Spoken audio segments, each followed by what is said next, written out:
बिस्मिल्लाहिर्रहमानिर्रहीम अस्सलाम वालेकुम। तो स्टूडेंट्स, चैप्टर नंबर 4 में लिक्विड वाले पोर्शन से आज हम एक बहुत ही इम्पॉर्टेंट टॉपिक डिस्कस करने जा रहे हैं। टॉपिक का नाम है structure of ice. Structure of ice के बारे में हम पढ़ेंगे। इसमें हम बहुत सी बातें करेंगे। मैं आपको बताऊंगा कि जो वाटर का मॉलिक्यूल है उसकी ज्योमेट्री कैसी होती है। फिर हम आइस की और लिक्विड वाटर की डेंसिटी को कंपेयर करेंगे, जो कि बहुत इंपॉर्टेंट है इसके अंदर। फिर हम आइस की क्रिस्टलाइन फॉर्म की बात करेंगे कि क्रिस्टलाइन फॉर्म कैसी होती है आइस की। और लास्ट में हम एक्वेटिक लाइफ की सर्वाइवल की बात करेंगे कि एक्वेटिक लाइफ जो है वो कैसे ठंडे पानी में या कैसे ब्लैंकेट ऑफ आइस के नीचे सर्वाइव करती है। तो चलिए स्टार्ट करते हैं स्ट्रक्चर ऑफ आइस को। सबसे पहले हम देखते हैं कि वाटर का जो मॉलिक्यूल है उसकी ज्योमेट्री क्या होती है, क्योंकि हमें पता है कि आइस वाटर से ही बनती है। तो geometry of water molecule, geometry of water molecule. Water के मॉलिक्यूल में अगर हम देखें तो 2 हाइड्रोजन एटम है इसके अंदर और ऑक्सीजन के ऊपर 2 लोन पेयर होते हैं। तो उसको हम इस तरह से शो करते हैं। ऑक्सीजन 2 इसके ऊपर इस तरह से लोन पेयर होते हैं और 2 साइडों के ऊपर इसके इस तरह से हाइड्रोजन होते हैं, ठीक है। और ये जो एंगल है इसके दरमियान का ये तकरीबन 104.5 होता है एंगल इसका। अब इसको हम टेट्राहेड्रल ज्योमेट्री कहते हैं, क्योंकि इसके 4 कॉर्नर बनते हैं। 2 कॉर्नर्स के ऊपर ये लोन पेयर बैठे हुए हैं ये वाले, और 2 कॉर्नर्स के ऊपर ये हाइड्रोजन है जिनको हम बॉन्ड पेयर कहते हैं। इन पेयर्स को कहा जाता है लोन पेयर्स। 2 लोन पेयर्स हैं और ये वाले जो पेयर हैं जो बॉन्ड बना रहे हैं इनको हम कहते हैं बॉन्ड पेयर। तो टोटल 4 पेयर हैं 4 कॉर्नर्स के ऊपर, इसलिए इसकी जो ज्योमेट्री बनती है वाटर के मॉलिक्यूल की वो क्या बनती है, ज्योमेट्री इसकी होती है टेट्राहेड्रल, टेट्राहेड्रल ज्योमेट्री। तो पहली बात तो ये होगी कि वाटर के जो मॉलिक्यूल की ज्योमेट्री है वो टेट्राहेड्रल होती है। अब हम मोस्ट इम्पॉर्टेंट चीज़ को कंपेयर करने जा रहे हैं डेंसिटी को। लिक्विड फॉर्म के अंदर और सॉलिड फॉर्म के अंदर डेंसिटी में क्या डिफरेंस होता है। डेंसिटी किस किस की कंपेयर करने जा रहे हैं, लिक्विड वाटर, जब वाटर लिक्विड फॉर्म में होता है, और जब वाटर जो है वो आइस में कन्वर्ट हो जाता है।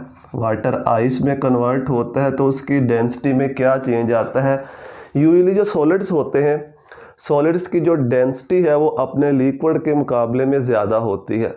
बहुत कम लिक्विड्स ऐसे हैं जो अनएक्सपेक्टेड बिहेवियर शो करते हैं। वो सॉलिड फॉर्म में जाने के बाद उनकी डेंसिटी लिक्विड से कम हो जाती है।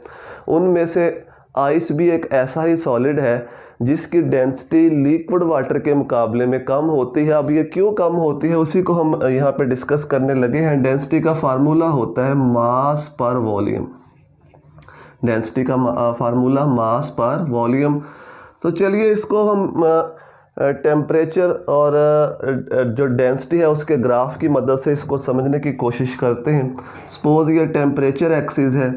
टेम्परेचर एक्सिस, यहाँ पे टेम्परेचर जो है ये 0, यहाँ पे टेम्परेचर यहाँ पे टेम्परेचर 25 डिग्री, 25 डिग्री, यहाँ पे टेम्परेचर 4 डिग्री सेल्सियस और यहाँ पे टेम्परेचर 0 डिग्री सेल्सियस। और यहाँ पे हम ले लेते हैं डेंसिटी। डेंसिटी हम ले लेते हैं वाटर की। अब 25 डिग्री पे जब वाटर होता है 25 डिग्री पे, तो उसकी जो डेंसिटी है वो डेंसिटी होती है तकरीबन 0.997 ग्राम पर सेंटीमीटर क्यूब। जब वाटर 25 डिग्री सेंटीग्रेड टेम्परेचर पर होता है तो उसकी इतनी डेंसिटी होती है। जब हम इसको कूल करते हैं, टेम्परेचर को कम करते हैं, टेम्परेचर जब 4 डिग्री पे पहुंचता है तो वाटर की जो डेंसिटी है वो मैक्सिमम होती है तकरीबन 1 ग्राम पर सेंटीमीटर क्यूब। 4 डिग्री के ऊपर वाटर की जो डेंसिटी है वो क्या होती है, मैक्सिमम। और 4 डिग्री से जब हम फर्दर इसको कूल करते हैं वाटर को, तो अगेन इसकी जो डेंसिटी है वो डिक्रीज़ होती है जब ये आइस के अंदर कन्वर्ट हो जाता है 0 डिग्री में। यहाँ पे इसकी डेंसिटी होती है तकरीबन 0.992 ग्राम पर सेंटीमीटर क्यूब। इसका मतलब है कि जब आइस की फॉर्म में कन्वर्ट हो जाता है वाटर, तो उसकी जो डेंसिटी है वो लिक्विड के मुकाबले में कम हो जाती है। डेंसिटी मैक्सिमम कहाँ पे है? डेंसिटी 4 डिग्री पे। 4 डिग्री पे वाटर की डेंसिटी मैक्सिमम होती है 1 ग्राम पर सेंटीमीटर क्यूब। तो ये कुछ वैल्यूज़ जो मैंने आपके साथ शेयर की। अब ये डेंसिटी में चेंज क्यों आता है? हमें पता है डेंसिटी क्या होती है, मास पर वॉल्यूम। अगर किसी चीज़ का मास ज़्यादा होगा तो डेंसिटी ज़्यादा होगी, डायरेक्ट रिलेशन है। मास कम होगा तो डेंसिटी कम होगी। अगर वॉल्यूम ज़्यादा होगा तो डेंसिटी कम होगी, इन्वर्स रिलेशन है। और अगर वॉल्यूम कम होगा तो डेंसिटी जो होगी ज़्यादा होगी। आइस में और लिक्विड वाटर में इस वॉल्यूम का डिफरेंस होता है। जब लिक्विड वाटर आइस में कन्वर्ट हो जाता है तो उसका वॉल्यूम इंक्रीज हो जाता है। वो वॉल्यूम क्यों इंक्रीज होता है, वॉल्यूम क्यों बढ़ जाता है? रेगुलरिटी ऑफ मॉलिक्यूल्स की वजह से। क्योंकि लिक्विड फॉर्म में जो मॉलिक्यूल्स होते हैं वो मूव कर रहे होते हैं। मॉलिक्यूल्स, हमें पता है लिक्विड फॉर्म में हमेशा मॉलिक्यूल्स हरकत में होते हैं। वो अपने बॉन्ड्स को तोड़ते रहते हैं, नए बॉन्ड्स बनाते रहते हैं। लेकिन जैसे ही टेम्परेचर यहाँ पे पहुँचता है 0 डिग्री पे, तो उनके जो मॉलिक्यूल्स होते हैं उनमें रेगुलरिटी आ जाती है। रेगुलरिटी आना शुरू हो जाती है। मॉलिक्यूल्स अपनी पोजीशन को चेंज करना छोड़ देते हैं। जब मॉलिक्यूल अपनी पोजीशन को चेंज करना छोड़ देते हैं, जगह पे फिक्स हो जाते हैं, तो जो वॉल्यूम है वो इंक्रीज हो जाता है, वॉल्यूम बढ़ जाता है। मॉलिक्यूल्स की मूवमेंट की वजह से मसलसल वॉल्यूम कम हो रहा होता है वाटर का लिक्विड फॉर्म के अंदर। लेकिन जैसे ही वो मूवमेंट रुकती है, मॉलिक्यूल फिक्स हो जाते हैं अपनी पोजीशन पे, तो वॉल्यूम में इंक्रीज हो जाता है जब लिक्विड वाटर कन्वर्ट होता है आइस के अंदर। तो चलिए देखते हैं वाटर का स्ट्रक्चर कैसा होता है। हाइड्रोजन बॉन्डिंग होती है, हमें पता है वाटर के मॉलिक्यूल्स में। तो यहाँ पे चंद एक मॉलिक्यूल्स मैं लिख देता हूँ। सपोज ये वाटर के 5 मॉलिक्यूल्स मैंने लिखे। वैसे तो अगर हमारे पास सैंपल हो तो उसमें हज़ारों मॉलिक्यूल्स होते हैं, ठीक है, लाखों मॉलिक्यूल्स होते हैं। लेकिन समझने के लिए हम यहाँ पे 4-5 मॉलिक्यूल्स यहाँ पे वाटर के लिख लेते हैं। तो ये 5 मॉलिक्यूल्स हैं और वाटर के मॉलिक्यूल्स में हमें पता है हाइड्रोजन बॉन्डिंग होती है, ये हमने पढ़ रखा है। ऑक्सीजन पार्शियल नेगेटिव होता है और जो हाइड्रोजन होते हैं वो पार्शियल पॉजिटिव होते हैं। और ये एंड्स एक दूसरे को अट्रैक्ट करते हैं। अट्रैक्शन के नतीजे में जो बॉन्ड बनता है उस बॉन्ड को हम हाइड्रोजन बॉन्ड कहते हैं। और वाटर में थ्रू आउट यही बॉन्ड होता है, हाइड्रोजन बॉन्ड। यानी जो इंटरमॉलिक्यूलर फोर्सेस हैं वाटर के अंदर वो हाइड्रोजन बॉन्डिंग होती है। अब वाटर के मॉलिक्यूल जब लिक्विड फॉर्म में होते हैं तो लिक्विड फॉर्म में ये वाटर मॉलिक्यूल जो हैं इनकी हाइड्रोजन बॉन्डिंग परमानेंट नहीं होती, क्योंकि इनकी काइनेटिक एनर्जी ज़्यादा होती है।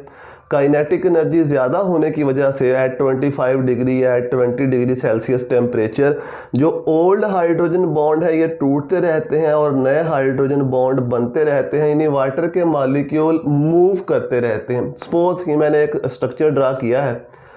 जब ये लिक्विड फॉर्म में होंगे तो ये वाले जो हाइड्रोजन बॉन्ड है, ये वाले हाइड्रोजन बॉन्ड ये परमानेंट नहीं है।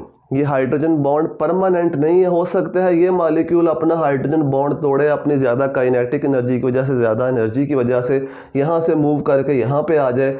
ये मॉलिक्यूल अपना हाइड्रोजन बॉन्ड तोड़े, यहाँ से बॉन्ड तोड़ के यहाँ पे बना ले। तो मसलसल ये मॉलिक्यूल्स की मूवमेंट होती रहती है, जिसकी वजह से जो लिक्विड फॉर्म में वाटर होता है उसका वॉल्यूम श्रिंक होता है, उसका वॉल्यूम कम होता है, सिकुड़ा हुआ होता है। लेकिन जब यही लिक्विड जब कन्वर्ट हो जाता है सॉलिड के अंदर, यानी आइस के अंदर कन्वर्ट हो जाता है, तो उस वक़्त क्या होता है कि ये वाले जो मॉलिक्यूल्स हैं इनकी पोजीशन फिक्स हो जाती है। जब पोजीशन फिक्स होगी, मूवमेंट बंद हो जाएगी, तो वो जो वॉल्यूम होगा वो थोड़ा एक्सपेंड कर जाएगा। और वॉल्यूम बढ़ने से किस पे इफेक्ट होता है? डेंसिटी के ऊपर। चूँकि आइस की फॉर्म में वॉल्यूम ज़्यादा होता है, वॉल्यूम आइस की फॉर्म में ज़्यादा होता है एज़ कंपेयर टू लिक्विड। तो वॉल्यूम ज़्यादा होने का इफेक्ट किस पे होगा? डेंसिटी पे। लिक्विड फॉर्म में क्या होती है? Irregular shape. क्या होती है? लिक्विड फॉर्म में मॉलिक्यूल्स की इर्रेगुलरिटी होती है। लेकिन जब ये आइस में कन्वर्ट हो जाता है तो क्या आ जाती है? रेगुलरिटी आ जाती है। मॉलिक्यूल जो है वो फिक्स हो जाते हैं एक पोजीशन के ऊपर। उस रेगुलरिटी की वजह से वॉल्यूम एक्सपेंड होता है। जब वॉल्यूम एक्सपेंड होगा तो जो आइस की डेंसिटी है आइस की जो डेंसिटी है वो कम हो जाएगी एज़ कंपेयर टू लिक्विड।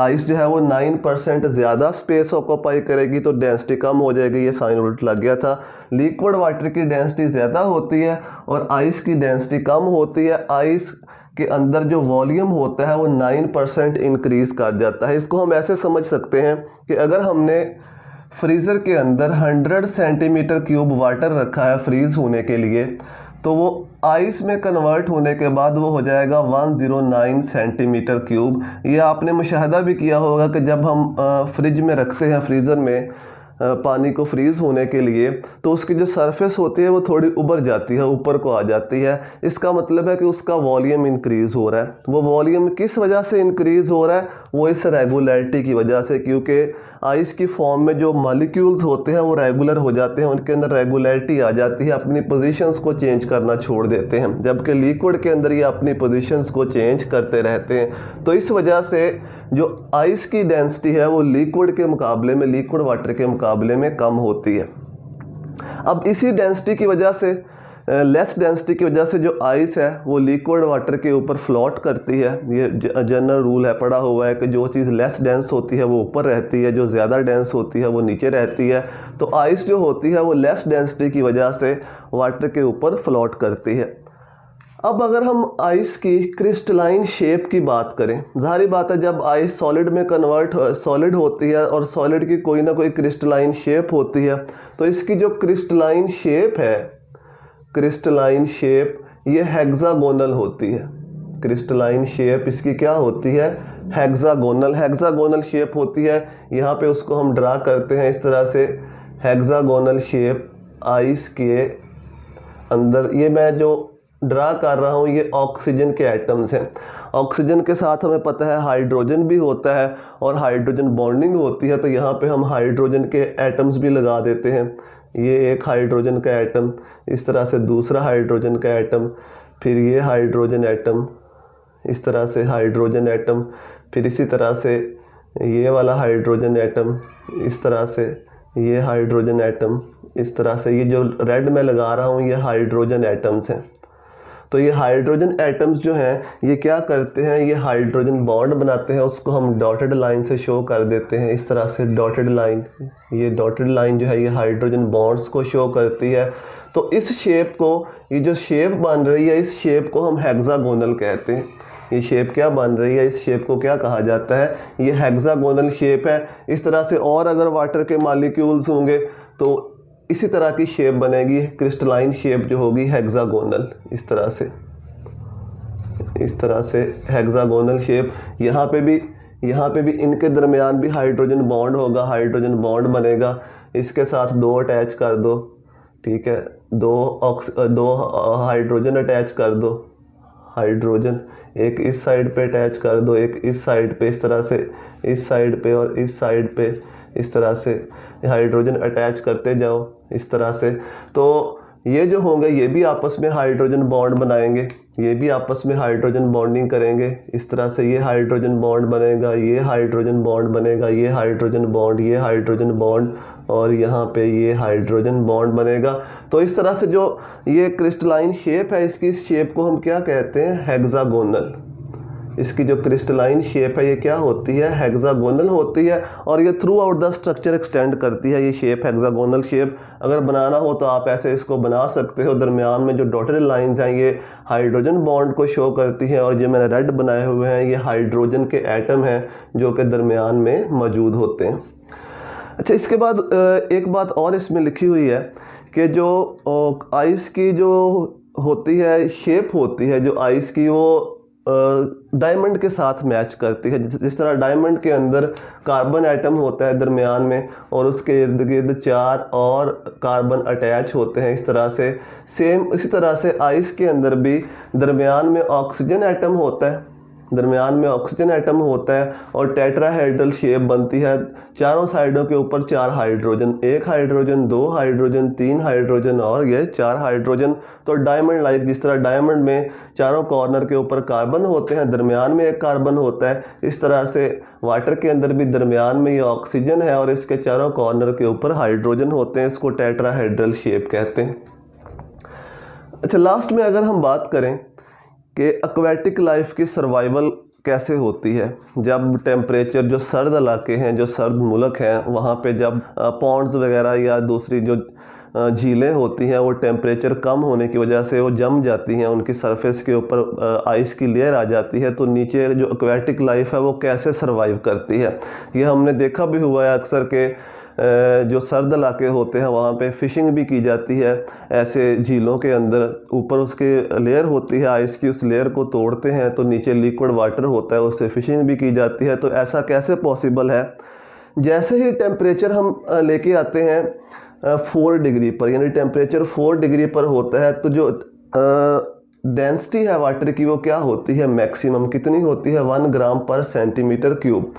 जब मज़ीद हम टेम्परेचर को डिक्रीज़ करते हैं तो उस डिक्रीज़ होने का क्या इफेक्ट होता है कि वाटर के मॉलिक्यूल्स में रेगुलरिटी आना शुरू हो जाती है जब टेम्परेचर 0 डिग्री तक, क्योंकि सॉलिड फॉर्म में आपको पता है कि रेगुलर स्ट्रक्चर होता है, रेगुलर शेप होती है, तो रेगुलरिटी आना शुरू हो जाती है।